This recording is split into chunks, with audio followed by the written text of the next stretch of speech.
പൗത്രത്തിലെ പുത്തൻ വിശേഷങ്ങളിലേക്ക് ഏവർക്ക് സ്വാഗതം. അങ്ങനെ നമ്മുടെ നന്ദിനിയാണെങ്കിൽ അവിടെ പറയാണ്, വേദയ്ക്ക് ആരോടും സ്നേഹമില്ല, വേദയ്ക്ക് എല്ലാവരോടും വിരോധം മാത്രമേ ഉള്ളൂ. നമ്മളോട് വിക്രമനോട് മാത്രമല്ല വിരോധം, നമ്മളോട് എല്ലാവരോടും വിരോധമുണ്ട്. അതുകൊണ്ടല്ലേ അവളാണെങ്കിൽ ഇതുവരെ അവളുടെ വീട്ടിൽ ചെന്ന് അച്ഛനോടും അമ്മയോടും സംസാരിച്ചായിരുന്നെങ്കിൽ ഈ പ്രശ്നം എന്നോ തീർന്നതിനെ. അവളത് ചെയ്യില്ല. കാരണം അവൾക്കെല്ലാവരും ജയിലിൽ കയറ്റണം. അവൾക്ക് വിക്രമനോട് മാത്രമല്ല നമ്മളെല്ലാവരോടും വിരോധമുണ്ട്. അപ്പം ഇതെല്ലാം കേട്ടപ്പോഴത്തേക്ക് എല്ലാവർക്കും അങ്ങ് ദേഷ്യവും ഒക്കെ വരുന്നുണ്ട്. ശ്രീജ ആകപ്പാടെ കരഞ്ഞു നിൽക്കുകയാണ്. അപ്പം അച്ഛനാണെങ്കിൽ ഒന്നും മിണ്ടാതെ അവിടെ നിന്ന് എണീച്ചു പോവാണ്. അപ്പം കമലാമ്മ പറയുകയാണ്, നീ ഒന്ന് മിണ്ടാതിരിക്കുക, ഈ ആവശ്യമില്ലാതെ ഓരോന്ന് പറഞ്ഞ് സംസാരിച്ചിരിക്കാതെ. അപ്പം നന്ദിനി പറയുക, ഞാൻ പറഞ്ഞത് ശരിയാണ്. വയസ്സാം കാലത്തിന് അച്ഛനെ വരാൻ പോകുന്ന കാര്യം ഞാൻ പറഞ്ഞത്. വയസ്സാം കാലത്ത് അച്ഛന് ഇതെല്ലാം കൂടെ താങ്ങാനുള്ള ശേഷിയില്ലെന്ന് അമ്മയൊന്ന് ഓർക്കുന്നത് നല്ലതാണെന്ന് നമ്മുടെ നന്ദിനി ഇരുന്ന് പറയുകയാണ്. വിനായകനോട് തന്നെ പറയുകയാണ്, നീ ഇങ്ങോട്ട് വന്നേ. അപ്പം നന്ദിനി പറയാം, ഞാൻ ഇപ്പം എനിക്ക് വരാൻ സൗകര്യമില്ല എന്നും പറഞ്ഞ് നമ്മുടെ നന്ദിനി പറയണം. അപ്പോഴത്തേക്ക് അങ്ങോട്ട് വേദ വരികയാണ്. വന്നല്ലോ. നിന്നോടാ ചോദിക്കാനുള്ളത്. എടി, നിനക്കാണെങ്കിൽ ഞങ്ങളോട് എന്താ ഇത്രയും വിരോധം? നിനക്കാണെങ്കിൽ വിക്രമനോട് മാത്രമല്ലേ വിരോധമുള്ളൂ. പാവം വിശ്വട്ടൻ എന്ത് ചെയ്ത്? വിശ്വട്ടന് ഈ അമ്മയും ശ്രീചേട്ടത്തിയൊക്കെ എന്ത് ചെയ്ത്? ഞങ്ങൾ എന്ത് നിന്നോട് തെറ്റ് ചെയ്തിട്ടാ നീയാണെങ്കിൽ ഞങ്ങളെ ഇങ്ങനെ ഉപദ്രവിക്കുന്നത്? നിനക്കൊരു നാണവും മാനവും ഇല്ലേ എന്നൊക്കെ നമ്മുടെ നന്ദിനി ചോദിക്കുകയാണ്. ഇതൊക്കെ കേട്ടത് നിന്ന് വേദ പറയണേ, എനിക്ക് നിങ്ങളോട് എന്തിനാ മറുപടി പറയേണ്ട ആവശ്യമില്ല. നിങ്ങൾ എന്ത് ചോദിച്ചാലും എനിക്ക് ഒരു കാര്യവും ഇല്ല. എനിക്കൊരു മറുപടിയും പറയേണ്ട ആവശ്യമില്ല. പിന്നെ വിനായകേട്ടനാണോ എന്നെ പുറത്താക്കേണ്ടത്? പറ. വിനായകേട്ടൻ എന്നെ പുറത്താക്കണോ? പറ എന്ന് പറയാണ്. അപ്പോൾ വിനായകൻ പറയാം, ഞാനെന്തിനാ വേദയെ പുറത്താക്കുന്നത്? പിന്നെ വിക്രമൻ്റെ ഭാര്യയെ എനിക്ക് പുറത്താക്കേണ്ട ആവശ്യമൊന്നുമില്ല. പിന്നെ നിങ്ങൾക്കാണെങ്കിൽ എന്തെങ്കിലും ചോദ്യം ചോദിക്കണമെങ്കിൽ ശ്രീചേട്ടത്തേക്കും അമ്മയ്ക്കും എന്തെങ്കിലും ചോദിക്കണമെങ്കിൽ അവർ എന്നോട് ചോദിച്ചോളൂ, ഞാൻ അതിന് ഉത്തരം പറയുള്ളൂ. അതിന് നിങ്ങളുടെ അനുവാദം വേണ്ട എന്ന് വേദ പറഞ്ഞുകൊണ്ട് ശ്രീജ ചെല്ലുവാണ്. അപ്പോൾ ശ്രീജ ചോദിക്കുകയാണ്, എന്നെങ്കിൽ ഞാൻ ചോദിക്കാം വേദയെന്ന് ചോദിക്കുകയാണ്.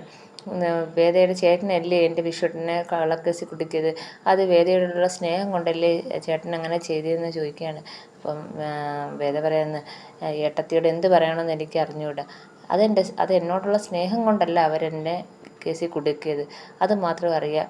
അത് അവരുടെ ദുരഭിമാനം കൊണ്ടാണ് അവരെ ഈ കേസ് ഉണ്ടാക്കിയതും വിശ്വട്ടൻ ഈ കേസിൽ കുടുക്കിയതെന്നാണ് പറയുന്നത്. പിന്നെ കാണിക്കുന്നത് നമ്മുടെ വർഷയും ശ്രീകാന്തിനെയാണ്. പക്ഷേ തുണി അലക്കിക്കൊണ്ടിരിക്കുമ്പോൾ ശ്രീകാന്ത് അങ്ങോട്ട് വന്നിരുന്ന് സംസാരിക്കുകയാണ്. ഇതൊക്കെ ചെയ്തത് കൊണ്ട് വേദ തിരിച്ചു വരുമെന്നാണ് ശ്രീകണ്ഠൻ വിചാരിച്ചേക്കുന്നത്? ഒരിക്കലുമില്ല. പക്ഷേ ഇതേക്കൊക്കെ വാശി കൂടിയാണ് ചെയ്യത്തുള്ളൂ. അല്ലാതെ അവൾ തിരിവെച്ച് വരുമെന്ന് തോന്നുന്നില്ല. അപ്പോൾ ഉടനെ നമ്മുടെ ശ്രീകാന്ത് പറയാണ്, ചിലപ്പം തിരിച്ചു വന്നുകൂടാ. ഇത്രയൊക്കെ ഉണ്ടാകുമ്പം തിരിച്ചു വന്നുകൂടാന്നില്ല. ആ വീട്ടിലുള്ള എല്ലാവരെയും ബുദ്ധിമുട്ടിക്കുമ്പോൾ അവർക്ക് തന്നെ ഇവളോട് വിരോധം തോന്നും. അപ്പോൾ അവർ തന്നെ പറയും ഇവളോട് ഇറങ്ങിപ്പോവാൻ. അപ്പം അവൾ തിരിച്ചു വന്നുകൂടാ എന്നില്ലല്ലോ. അപ്പം നമ്മുടെ വർഷ പറയാണ്, അത് മാത്രമല്ല, ഇതൊക്കെ നമ്മൾ ചെയ്യുമ്പം അവൾക്ക് ഇതിൽ കൂടുതൽ വാശി തോന്നി നമ്മളോട് ഇതിൽ കൂടുതൽ പ്രതികരിക്കും ചിലപ്പോൾ. അങ്ങനെയായിരിക്കും ചിലപ്പോൾ സംഭവിക്കുന്നതെന്ന് പറയണം. അപ്പോൾ അങ്ങോട്ടത്തേക്ക് നമ്മൾ ദർശനം വരികയാണ്. ദർശനൊക്കെ കണ്ടപ്പോൾ ദർശനം ചോദിക്കണം, ഞാൻ അങ്ങോട്ട് വന്നോട്ടെ? അപ്പം വർഷ പറയാം, വന്നോ, നിനക്ക് കേൾക്കാൻ പറ്റാത്തതൊന്നും അല്ല പറയുന്നതെന്ന് പറയാണ്. ദർശനം അങ്ങോട്ട് വരുമ്പോൾ, എന്താ അളിയൻ പതിവില്ലാതെ രാവിലെ തന്നെ എത്തിയേക്കുന്നതെന്ന് ചോദിക്കുകയാണ്. ഒന്നുമില്ല, ഞാനൊരു പ്രധാനപ്പെട്ട കാര്യം സംസാരിക്കാനാണ് വന്നത്. അപ്പോൾ ഉടനെ നമ്മുടെ ശ്രീകാന്ത് ചോദിക്കുകയാണ്, വേദ വിളിച്ച് കാണും, കോംപ്രമൈസിനായിരിക്കും, അല്ലെങ്കിൽ വേദയുടെ സൈഡിൽ നിന്ന് വാദിക്കാൻ പോവുമായിരിക്കും, അത് പറയാനായിരിക്കും വന്നത്. അപ്പം ദർശൻ പറയാണ്, നമുക്കൊരു മനസാക്ഷിയില്ലേ, ഒരു മര്യാദയില്ലേ? അത് കള്ളക്കേസാണെന്ന് എനിക്കും അറിയാം, അളിയനും അറിയാം, വ്യക്തമായിട്ടറിയാം കള്ളക്കേസാണ്. ആ പാവം തെറ്റ് ചെയ്തിട്ടാണ്, അയാളൊരു പാവമാണ്. അപ്പം നമ്മുടെ ശ്രീകാന്ത് പറയുകയാണ്, അയാൾ പാവമോ? എൻ്റെ കമ്പനിയിൽ നിന്ന് പൈസ അടിച്ച് മാറ്റി. പിന്നെ അളിയനോടായതുകൊണ്ട് സത്യം പറയാം, അയാൾ ഒന്നും ചെയ്തില്ല, ഇത് കള്ളക്കേസ് തന്നെയാണ്, അവർക്കെതിരെ മനഃപൂർവ്വം ഞാൻ പണി കൊടുത്തതാണെന്ന് ശ്രീകാന്ത് പറയുകയാണ്. അപ്പം അങ്കിൾ അറിഞ്ഞു കഴിഞ്ഞാൽ എന്ത് സംഭവിക്കുമെന്ന് അറിയാമോ അന്ന് ദർശൻ ചോദിക്കുകയാണ്. അന്നേരം പറയണം, അതുകൊണ്ടല്ലേ അച്ഛനില്ലാത്ത സമയത്ത് ഈ പരിപാടിക്ക് ഇറങ്ങിയത്. അച്ഛൻ വരുമ്പോഴത്തേക്ക് അവളെ തിരിച്ച് ഈ വീട്ടിൽ തന്നെ വന്നിരിക്കും. അപ്പോഴത്തേക്ക് കാര്യങ്ങളൊക്കെ കഴിയും, വിശ്വൻ്റെ കേസ് തീരുകയും ചെയ്യും, അല്ലെങ്കിൽ വേദ ഇവിടെ വന്ന് നിൽക്കുകയും ചെയ്യും. അപ്പം ദർശൻ അതൊക്കെ ഒന്ന് ഇഷ്ടപ്പെടും. ദർശൻ പറയുകയാണ്, നമുക്കൊരു മനസാക്ഷിയുണ്ട്, നമുക്ക് അത് മാത്രമല്ല, അത് ജോലി ഇല്ലാതാണ് നിങ്ങൾ ഈ പ്രവൃത്തിയൊക്കെ ചെയ്യുന്നത്. അതുമാത്രമല്ല, നിങ്ങളുടെ വിഷയത്തിനെതിരെ കൃത്യമായ കേസും തെളിവും ഒക്കെ കണ്ടെത്തിയിട്ടാണ് നിങ്ങൾ ഈ വഴിക്ക് ഇറങ്ങിയേക്കുന്നതെന്ന് എനിക്കറിയാം. അതുപോലെ അതുകൊണ്ട് അതിൻ്റെ പിൻബലത്തിലാണ് നിങ്ങളുടെ ഈ സംസാരം എന്ന് പറയുന്നത്. അപ്പോൾ വർഷ പറയുകയാണ്, നീ എന്തിനാ എപ്പോഴും ഈ അവരുടെ സൈഡിൽ നിന്ന് സംസാരിക്കുന്നത്?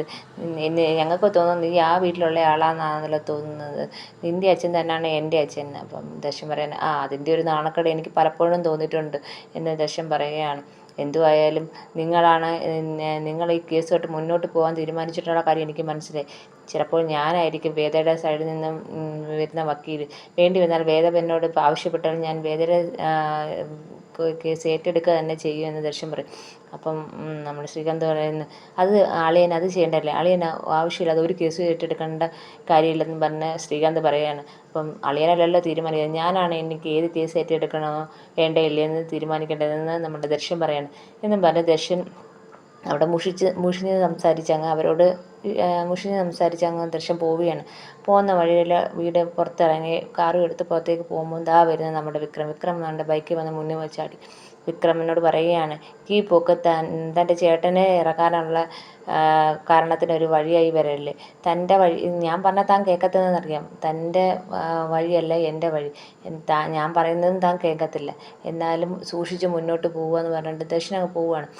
ഉടനെ നമ്മുടെ വിക്രം വന്ന് ബൈക്കൊക്കെ വെച്ച് അകത്ത് കയറി, ജഡ്ജി സാറേ എന്നും പറഞ്ഞ്, ആരും ഇല്ല ഇവിടെ എന്ന് ചോദിച്ചപ്പോൾ വരുന്നു നമ്മുടെ ശ്രീകാന്ത് പടിയിറങ്ങി വരുന്നു. നീ വന്നോ? എന്താ എൻ്റെ കാല് പിടിക്കാൻ വന്നെയാണോ? എന്താ ഇവിടെ കിടന്ന് നിൻ്റെ കാര്യങ്ങളൊന്നും ഞങ്ങൾക്ക് കേൾക്കണ്ടവല്ലേ. ഇവിടെ വന്ന് തെരുവ് നായ്ക്കളെ വന്ന് ഇവിടെ വന്ന് കുറച്ചെന്നും പറഞ്ഞുകൊണ്ട് എനിക്കൊരു ചുക്കും സംഭവിക്കുന്നില്ല. ഈ കേസ് ഞാൻ നിനക്ക് വേണ്ടി വെച്ച ഒരു പണിയാന്ന് പറയാണ്.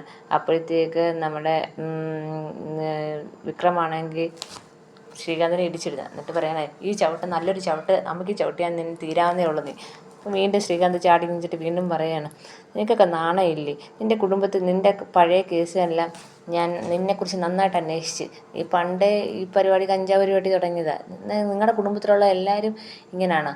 ആദ്യം നീ കഞ്ചാവ് പരിപാടി, നിൻ്റെ ചേട്ടൻ കള്ളൻ പൈസ ആക്കുന്നു, മൊത്തത്തിൽ കള്ളന്മാരും പ്രശ്നക്കാരുമാണല്ലോ. ഇന്ന് നിൻ്റെ അച്ഛൻ എന്താ ബിസിനസ്? ഇത് കേട്ടപ്പോഴത്തേക്ക് നമ്മുടെ വിക്രം അയാളെ എടുത്തിട്ട് ശ്രീകാന്തിനെ എടുത്തിട്ട് ഇരിക്കുന്നുണ്ട്. അപ്പോഴത്തേക്ക് എല്ലാവരും ഓടി വരുന്നു. വർഷയെ ഓടി വരുന്നു. നീ എന്തിനാണ് തല്ലുന്നേ? ഇറങ്ങിപ്പോടാന്നും പറഞ്ഞ് വർഷ ചെല്ലിയാണ്. അപ്പോൾ മുത്തശ്ശിയും അമ്മയൊക്കെ വന്നിട്ട് എന്താ ഇവിടെ പ്രശ്നം എന്താന്ന് പറഞ്ഞു വന്ന് വിക്രമിനോട് ചോദിക്കണം, എന്താ പ്രശ്നമെന്ന്. അപ്പം പറയും, എൻ്റെ ചേട്ടനെ കള്ളക്കേസിൽ കുടുക്കി, എനിക്ക് വെച്ച പണിയായിരുന്നു, അതിന് എൻ്റെ ചേട്ടനെ അയാൾ കുടുക്കിയിരിക്കുന്നതെന്നും നമ്മുടെ വിക്രം പറയാണ്. അന്നേരം ശ്രീകാന്ത് അല്ലല്ല, ഇപ്പം കള്ളം പറയാണ്. ഇവർക്ക് വീട്ടിലേക്കൊരു കുടുംബത്തിനൊരു താങ്ങായിക്കോട്ടെ എന്നും പറഞ്ഞുകൊണ്ട് ഒരു ചേട്ടൻ ജോലി ചോദിച്ച് അന്വേഷിച്ചപ്പോൾ ഞാൻ ജോലി കൊടുത്തിട്ട് ഇപ്പം എൻ്റെ കമ്പനിയിൽ നിന്ന് 10 ലക്ഷം മുക്കിയിരിക്കുന്നു. ഇപ്പം ഞാൻ എന്തോ അയാളെ പൂജിക്കണോ? ഞാൻ കേസ് കൊടുത്ത് അതിൻ്റെ രോക്ഷം തീർക്കാൻ വന്നതാണെന്ന് പറയണം. അപ്പോഴത്തേക്ക് നമ്മുടെ ശ്രീകാന്തിൻ്റെ അനിയത്തി, എൻ്റെ ചേട്ടൻ നിങ്ങൾക്ക് ജോലി തന്നല്ലേ ഉള്ളൂ, പിന്നെ താൻ എന്തിനാണോ എൻ്റെ ചേട്ടനെ അടിക്കുന്നത്? താൻ പോയി തൻ്റെ ചേട്ടനെ അടിക്കുക, ഇവിടെ വന്ന് ഇതിനെ പ്രശ്നം ഉണ്ടാക്കുന്നതെന്ന് പറഞ്ഞുകൊണ്ട് അവളും ജില്ലയാണ്. അപ്പോൾ ശ്രീകാന്ത് പറയാണ്ട് അവൾക്ക് വരെ കാര്യം മനസ്സിലായി, മുത്തശ്ശിക്ക് അമ്മയ്ക്കാണോ കാര്യം മനസ്സിലാവാത്തതെന്ന് ചോദിക്കുകയാണ്. അപ്പോഴത്തേക്ക് നമ്മുടെ വിക്രം എന്ന് പറയണം, ഇപ്പം താൻ ഇങ്ങനെയൊക്കെ പറയുന്നത്, ഞാൻ ഇതിൻ്റെ സത്യം തെളിയിക്കും, കള്ളൻ ആരാന്ന് കണ്ടുപിടിക്കുകയും ചെയ്യും. അന്ന് ഞാൻ തൻ്റെ മുന്നിൽ വരും.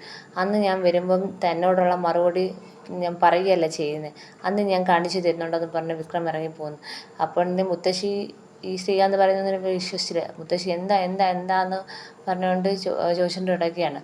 അപ്പോഴത്തേക്ക് ബാക്കി എല്ലാവരും അകത്തോട്ടൊക്കെ കയറി പോവുകയാണ്. അമ്മയും മുത്തശ്ശി ഇങ്ങനെ നിൽക്കുകയാണ്. പിന്നെ കാണിക്കുന്നത് നമ്മുടെ ദശമക്കൻ്റെ ഓഫീസാണ്. അവിടെ ഇങ്ങനെ ദശ ഇരിക്കുമ്പോഴത്തേക്ക് ഗുമസ്തൻ വന്ന് പറയാണ്, ജഡ്ജിയുടെ മകൾ കാണാൻ വന്നിട്ടുണ്ട്. വേദ കയറി വരാൻ പറയും. വേദ കയറി വരും. എൻ്റെ അനുവാദം ചോദിച്ചിട്ടാണോ വേദയ്ക്ക് വരാൻ പറ്റത്തോളെന്ന് ചോദിക്കുകയാണ്. വേദ പറയാണ്, ഇല്ലില്ല, ദർശനുണ്ടോയെന്ന് ചോദിച്ചപ്പം ഗുമസ്തൻ പോയി ചോദിച്ചിട്ട് വരാമെന്നും പറഞ്ഞ് കയറി വന്നതാണെന്ന് പറഞ്ഞു. അപ്പം കേസിനെ കുറിച്ച് പറഞ്ഞു. എന്താ ദർശൻ എന്നെ വിളിപ്പിച്ചത്? കാര്യം എന്താ? അല്ല വേദ, ഈ കേസിനെ കുറിച്ച് ഞാൻ കൂടുതൽ മനസ്സിലാക്കി. അത് ശ്രീകാന്ത് അളിയനാണെങ്കിൽ വിഷയനെ പൂട്ടിയതാണ്. കേസും തെളിവൊക്കെ ഉണ്ടാക്കി വിഷയനെ പൂട്ടിയതാണ്. അപ്പം വേദ പറയണം, അതെനിക്ക് മനസ്സിലായി. ശ്രീകേട്ടനോട് പറഞ്ഞ് സംസാരിച്ചപ്പോഴേ മനസ്സിലായി. മാത്രമല്ല ശ്രീകേട്ടൻ ഇതിന് കൃത്യമായ തെളിവും കണ്ടെത്തിയിട്ടുണ്ടെന്ന് ഞാൻ പറയാണ്. വേദയാണെങ്കിൽ ഇതിനുള്ളൊരു പരിഹാരം എന്താണെന്നും പറഞ്ഞതാണ്. ഞാൻ വിക്രമിനെ ഉപേക്ഷിച്ച് തിരിച്ച് ചെല്ലുക, അതല്ലേ പരിഹാരമായിട്ട് ശ്രീകേട്ടൻ പറയുന്നത്. എന്നിട്ട് ദർശനെ കല്യാണം കഴിക്കുക. അപ്പോൾ ദർശൻ പറയാണ്, ഞാൻ അങ്ങനൊന്നും വിചാരിച്ചിട്ടില്ല വേദ. എനിക്കാണെങ്കിൽ ഞാനാണ് അളിയനോട് സംസാരിക്കുകയും ചെയ്ത്, അളിയനോട് ഞാൻ ഇതെടുത്ത് സംസാരിക്കുകയും ചെയ്ത് മുഷിഞ്ഞ് സംസാരിച്ചിട്ടാണ് പോരുന്നത്. അവർ ഈ കേസുമായിട്ട് മുന്നോട്ട് പോകാൻ തന്നെയാണ് തയ്യാറ്. ഞാൻ വേണമെങ്കിൽ വേദയുടെ വിഷുവിൻ്റെ പേർ ഏറ്റെടുക്കാൻ തയ്യാറാണ്. അപ്പം വേദ പറയാണ്, ദർശൻ ആ മനസ്സുണ്ടായല്ലോ, എന്നെ വിളിച്ച് ഇത്രയും പറയാനുള്ള ഒരു മനസ്സുണ്ടല്ലോ. പക്ഷേ ദർശൻ ഏറ്റെടുക്കണ്ട. കാരണം ഈ കേസിൽ ഓപ്പോസിറ്റ് നിൽക്കുന്ന ദർശൻ്റെ അളിയനും അച്ഛനും ചേച്ചിയൊക്കെയാണ്. ഇനി നിങ്ങളുടെ കുടുംബത്തിലും കൂടെ ഒരു പ്രശ്നം ഉണ്ടാക്കുന്നതിൻ്റെ കാര്യമില്ല. ഇത് ഞാൻ എന്ത് ചെയ്യണമെന്ന് നോക്കാം. അതിനു മുമ്പ് ശ്രീയേട്ടനോട് ഒന്നുകൂടെ സംസാരിക്കണം, കാര്യങ്ങളൊക്കെ ക്ലിയർ ആക്കണം. എന്നിട്ട് വേണം ഈ കേസുമായിട്ട് മുന്നോട്ട് പോകാൻ. അപ്പം ദർശൻ ചോദിക്കുകയാണ്, വേദ ആരെ ഏൽപ്പിക്കാനാണ് ചെയ്യുന്നത്, എന്ത് ചെയ്യാനാണ് വേദ ഉദ്ദേശിക്കുന്നതെന്ന് ചോദിക്കുകയാണ്. അത് ഞാൻ എന്തെങ്കിലും ഒരു വഴി കാണും, ഞാൻ എന്തെങ്കിലും ഒരു വഴി കണ്ടെത്തും, എന്തുമായാലും വരട്ടെ എന്ന് പറഞ്ഞ് അങ്ങനെ നമ്മുടെ വേദ പോവുകയാണ്. ഞാൻ പോവുക ദർശൻ, എന്തായാലും ഇതിനൊരു പരിഹാരം കാണണമെന്ന് പറഞ്ഞ് വേദ ഇറങ്ങിപ്പോകുന്നു. പിന്നെ കാണിക്കുന്ന ശ്രീചേട്ടത്തെ ഉമ്മറത്തിരിക്കുകയാണ്. ഉമ്മറത്തിരിക്കുമ്പോഴത്തേക്ക് ഞങ്ങളുടെ വിക്രം വരികയാണ്. വിക്രമിനെ കാണുമ്പോൾ ചാടി നീട്ടി, വിക്രം നീ ആരൊക്കെയോ കാണാൻ പോയായിരുന്നല്ലോ, എന്തുവായി, വക്കീലിനെ കാണാൻ പോയോ, എൻ്റെ വിശ്വട്ടനെ ഇറക്കാമോ, എന്തുവായെന്ന് ചോദിക്കുകയാണ്. അപ്പോഴത്തേക്ക് അപ്പം വിക്രം പറയാണ്, ശ്രീചേട്ടത്തി വിഷമമുണ്ട്, ഞാൻ പല വഴി അന്വേഷിക്കുന്നുണ്ട്, ചേട്ടനെ ഇറക്കാൻ പറ്റും. അപ്പം നന്ദിനി ഇങ്ങോട്ട്, നീ എവിടെയാണ് പോയത്? അത് ഞാൻ അവിടെ ചേട്ടനെ കാണാൻ പോയതാണ്. ചേട്ടനെ കണ്ടിട്ട് നീ അവൻ്റെ കാല് പിടിക്കാൻ പോയതാണോ എന്ന് ചോദിക്കുകയാണ് നന്ദിനി. അപ്പം പറഞ്ഞാൽ, ഞാൻ അവിടെ കാലൊന്നും പിടിക്കാൻ പോയല്ല. അപ്പോഴത്തേക്ക് അച്ഛൻ ഇങ്ങോട്ട് വരുന്നുണ്ട്. അച്ഛനാണെങ്കിൽ പൈപ്പിൻ്റെ അടുത്ത് നിന്ന് കാലൊക്കെ കഴുകണം. അപ്പോൾ അച്ഛൻ ഞാൻ അയാളെ കാല് പിടിക്കാനൊന്നും പോവുമല്ല, പോയതില്ല, അയാൾക്കിട്ട് രണ്ട് പൊട്ടിക്കാൻ പോയതാണ്. അപ്പോഴത്തേക്ക് അച്ഛൻ അവിടെ നിന്ന് ചാടി ഇങ്ങോട്ട് വന്നിട്ട്, നിന്നെക്കൊണ്ട് അത് മാത്രമേ അറിയത്തുള്ളൂ, നീ അവനെ ചെന്ന് പൊട്ടിച്ചു കഴിഞ്ഞാൽ അയാൾക്ക് വാശി കൂടിയല്ലേ ഉള്ളൂ, അതിൻ്റെ ഇതും കൂടെ തീർക്കുന്ന പാവം വിശ്വൻ്റെ അടുത്തായിരിക്കും. അയാൾ നീ ചെന്ന് പൊട്ടിച്ചെന്നും പറഞ്ഞ് കേസ് പിൻവലിക്കുന്നു. അപ്പം വിക്രം പറയുകയാണ്, അതല്ല, അയാളാണെന്ന് എനിക്ക് മനസ്സിലായി, അയാൾ എൻ്റെ മുഖത്ത് നോക്കി പറഞ്ഞു. അപ്പോൾ അയാളടുത്ത് ചോദിക്കാതിരിക്കാൻ പറ്റുമോ, അയാൾ മനഃപൂർവ്വം കേസുണ്ടാക്കി വിശ്വട്ടനെ കുടിക്കുകയാണെന്ന് എനിക്ക് മനസ്സിലായി. അപ്പം അയാളോടൊന്നും മിണ്ടാതെ വരാൻ പറ്റുമോ എന്ന് ചോദിക്കുകയാണ്. അപ്പം നമ്മുടെ അച്ഛൻ പറയാണ്, നിനക്ക് ഒത്തിരി ആൾക്കാരുണ്ടല്ലോ, നിൻ്റെ ശ്രീനി സാറും അവരും ഇവരൊക്കെ ഉണ്ടല്ലോ, ആരെയും കാണുന്നല്ലോ, നിനക്ക് ജയിലും ഗുണ്ടായുസവും ഇതൊന്നും പുത്തിരിയില്ല. പക്ഷേ എൻ്റെ വിഷയം അങ്ങനെയല്ല, അവനാണെങ്കിൽ ഇതുവരെ ജയിലിൽ കിടന്നിട്ടില്ല, കേസും കോടതിയൊന്നുമില്ല, അവനിതിന് താങ്ങാൻ പോലും പറ്റത്തില്ല, അവന് ഇത് മറികടന്ന് വരാൻ തന്നെ അവന് പാടാ എന്ന് പറയുകയാണ്. അപ്പോൾ ശ്രീജ കരയുകയാണ്. അപ്പം നിന്നെക്കൊണ്ട് എപ്പോഴും അടിയും തല്ലും ഉണ്ടാക്കുകയല്ലാതെ ഒന്നും നടക്കത്തില്ല, നിനക്കിതിനെ സഹായിക്കാൻ ഇപ്പം ആരുമില്ല എന്ന് പറയുകയാണ്. അപ്പോൾ ഉടനെ വിക്രം പറയാണ്, ഇതിനെല്ലാം കാരണം അവനല്ലേ. അപ്പോൾ അച്ഛൻ പറയാണ്, അവനല്ല കാരണം, ഇതിനെല്ലാം കാരണം നീയാണ്. ഇന്നത്തെ എപ്പിസോഡിൽ കാണിക്കുന്നത്. ഇഷ്ടപ്പെടുകയാണെങ്കിൽ സബ്സ്ക്രൈബ് ചെയ്യണേ.